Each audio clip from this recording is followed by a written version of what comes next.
why people are out here basically making the accusations that they're making and trying to take this down. And all we're trying to do is work with the House to find a reasonable way of keeping this tool alive, keeping Americans safe.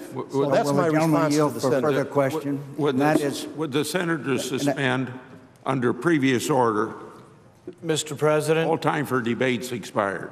Mr. President, my understanding is there's still 5 minutes remaining on the opposition side, and I request that time. Mr. President. Is there objection? I object. How can we have an objection when we already have a consent agreement that says we have 30 minutes of equally divided time and you still have 5 minutes remaining on the opposite side, Mr. President?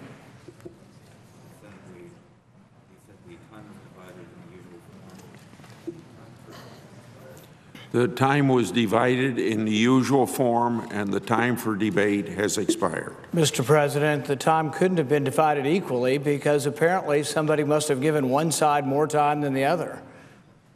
I don't know.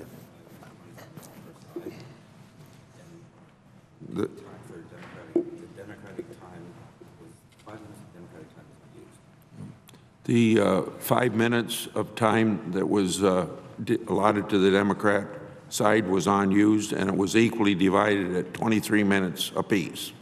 Mr. President, I was here for 30 minutes of the Republican side speaking.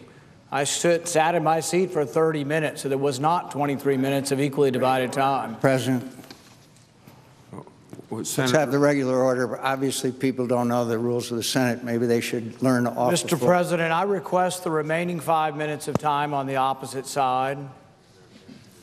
Is there objection to the request of the senator from Kentucky? I object. Mr. President, I challenge the ruling of the chair and request the yeas and nays.